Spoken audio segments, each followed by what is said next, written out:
Halo semuanya, jadi kali ini gue pengen ngejelasin tentang gerak vertikal. Nah, kalau di kurikulum, gerak vertikal itu dibagi 3 nih. Ada gerak jatuh bebas, ada gerak vertikal ke bawah dulu deh. Gerak vertikal ke bawah sama gerak vertikal ke atas. Nah, bedanya apa? Nah, gue ingetin lagi kalau semua persamaan gerak jatuh bebas, gerak vertikal ke bawah, dan gerak vertikal ke atas sumbernya berasal dari 3 persamaan ini. Jadi lu nggak perlu ngapal dalam tanda kutip ngehafal rumus banyak karena konsep dasarnya 3 ini. Dan 3 ini kan gue udah jelasin dapatnya dari mana. Kalian bisa tonton di video-video sebelumnya. Nah, gue bakal nggak jelasin penggunaan 3 persamaan ini di 3 kasus berupa gerak jatuh bebas, gerak vertikal ke bawah, dan gerak vertikal ke atas. Nah, gerak jatuh bebas itu adalah gerak sesuai namanya, gerak jatuh ke pusat bumi. Intinya ini bumi nih, ke pusat bumi. Tetapi di sini dia nggak punya kecepatan awal, v0-nya sama dengan 0.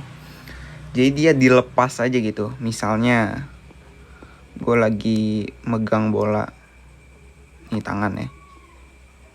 Jadi dia dilepas aja, nggak dikasih force apapun. Jadi cuma tangan gue ngelepasin bola ini. Nah, ini gerak jatuh bebas namanya. Nah, intinya adalah v0-nya sama dengan 0. Jadi 3 persamaan ini bisa kita ubah di gerak jatuh bebas menjadi V sama dengan V0-nya 0, jadi nggak usah ditulis. A-nya adalah karena ini vertikal, A-nya mengikuti percepatan gravitasi, G kali T. Nah, lambangnya positif karena kecepatannya kan ke bawah nih, arah gerak bolanya yang tadi ya. Terus percepatan gravitasinya juga ke pusat bumi. Intinya dua-duanya ke pusat bumi. Nggak ke bawah sih, ke pusat bumi dua-duanya. Karena searah jadi positif dua-duanya. Oke, persamaan pertama. Terus dari persamaan kedua, S-nya gue ganti Y aja deh, karena sumbu Y kan. Y sama dengan V0 kali T. V0-nya 0. 0 kali T, 0 berarti. Ditambah setengah G T kuadrat. Terus yang ketiga, V kuadrat sama dengan 2 G Y. Makanya V sama dengan, ini mungkin cukup populer sama nih, akar 2GY. Nah, ini aja yang perlu, sebenarnya ini aja sih yang perlu teman-teman tahu, yang 3 ini.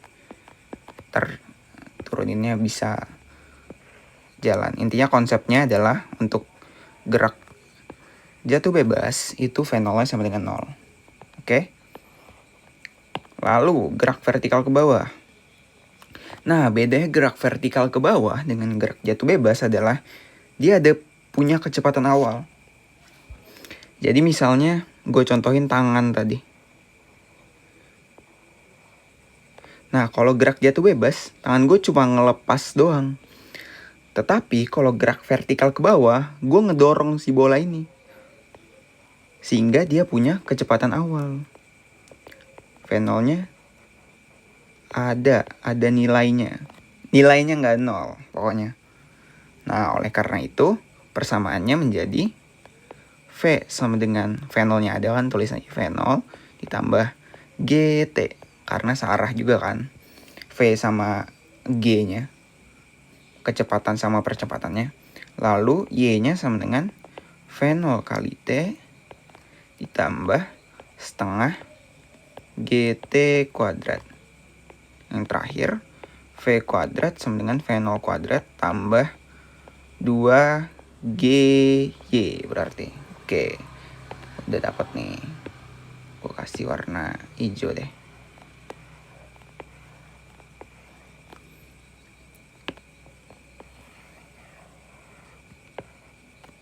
Lalu yang ketiga adalah gerak vertikal ke atas.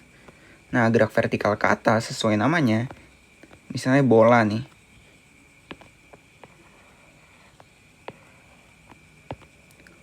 Rotate bisa nggak nih? Nggak bisa. Ini aja deh. Ini tangan gua. Ini bola. Ya udah dilempar ke atas gitu. Nah gitu, gerak vertikal ke atas. Karena dilempar ke atas, bola yang gerak ke atas, pasti dia punya V0, punya kecepatan awal, pasti dikasih gaya kan, makanya dia bergerak ke atas. V0-nya ada. Nah, yang beda sama gerak vertikal ke bawah adalah ini kan arah V-nya ke atas. G-nya kan ke pusat bumi, dalam tanda kutip ke bawah lah dalam hal ini. Nah, karena berlawanan, kalau gue langsung, ini gue pribadi ya, langsung ngasih tanda negatifnya di awal. Tapi kalian bisa juga belakangan, pokoknya ada negatifnya dah. V0 kurangi GT. Y sama dengan V0 T kurangi setengah GT kuadrat. V kuadrat sama dengan V0 kuadrat tambah 2 GY. Nah gitu. Gue mau kasih contoh soal deh yang sederhana gitu. Untuk GJB dulu. GJB kayaknya GVB nggak usah lah, karena mirip juga sama GJB. Intinya ada V0-nya lah kalau GVB. GJB dulu ya. Misalnya, ini mungkin cukup sering nih. Ada misalnya nih orang nih, dia ngelempar batu ke dasar jurang. Cas gitu kan. Lemparnya nggak pakai gaya dia, dilepas aja gitu. Sesuai GJB. Terus bunyinya muncul misalnya 4 second kemudian setelah dilempar. Nah, dia tuh pengen ngukur nih seberapa dalam jurangnya. Seberapa dalam jurangnya. Nah, karena ini tanya Y dan kita udah tahu T-nya berapa. Oh iya, dalam hal ini karena kita masih bahas kinematika, gue mengabaikan kecepatan suaranya. Karena kan sebenarnya ada kecepatan suaranya nih, dari bawah ini ke atas, tapi gue abaikan aja untuk memudahkan contohnya. Nah, lanjut lagi. Jadi Y-nya adalah, nah persamaan mana yang kita pakai? Yang kedua. Jadi cara pakai persamaan itu, tulis aja dulu yang ditanya sama diketahuinya apa, terus kalian sesuaikan sama yang ini. Misalnya persamaan pertama nih kita lihat, kan nggak butuh V ya. Terus T-nya ada, tapi V-nya nggak butuh. Yang ditanyakan si Y. Terus T-nya kita punya nih, lihat persamaan kedua. Nah pas, bisa nih dipakai persamaan kedua. Kalau persamaan ketiga, V-nya buat apa kan? Yang ditanyakan Y. Terus Y-nya belum tahu. Ya udah pakai persamaan 2 gitu. Setengah. G-nya gue pakai karena malas ngitung 10 aja ya. Kali 4 kuadrat. 10 meter per second kuadrat. Percepatan gravitasi bumi. 5 dikali 16. Berapa tuh?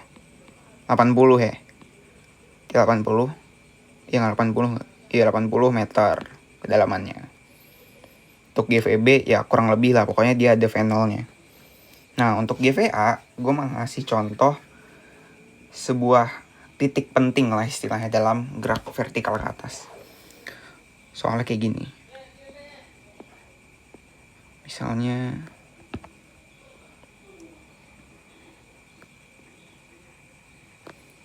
ini yang lempar namanya misalnya Kageyama Tobio. Shout out buat Haikyuu. Kageyama Tobio.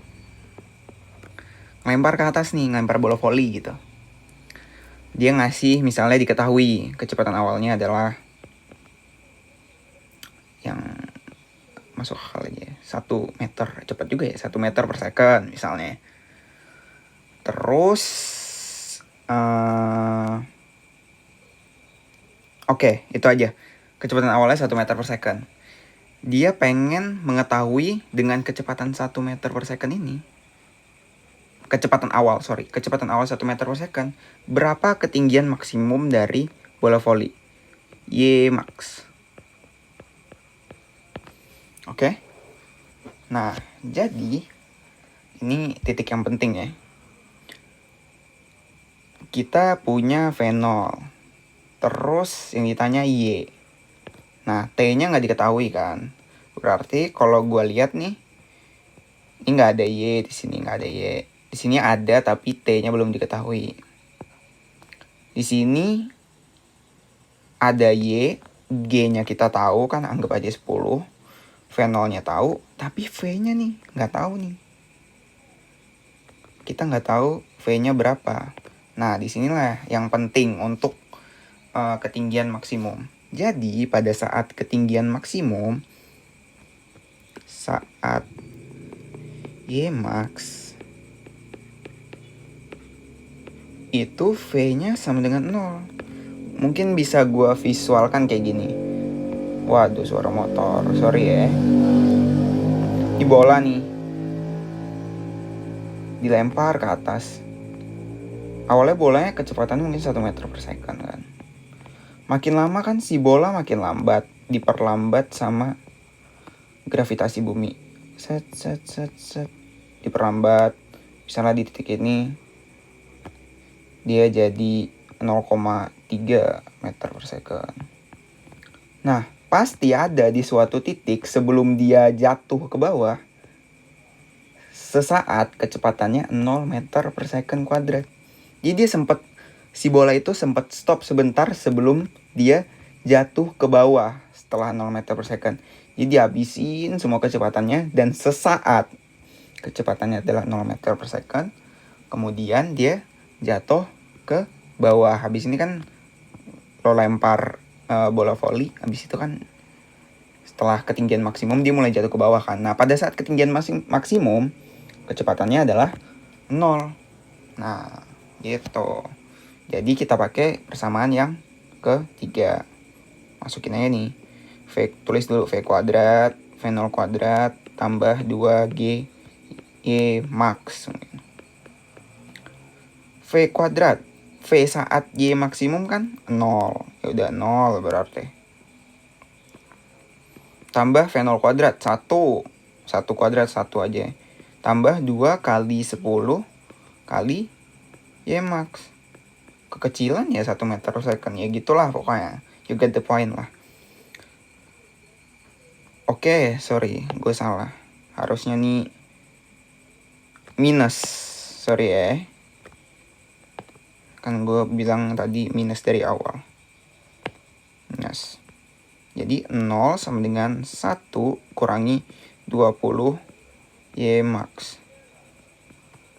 Kesini aja.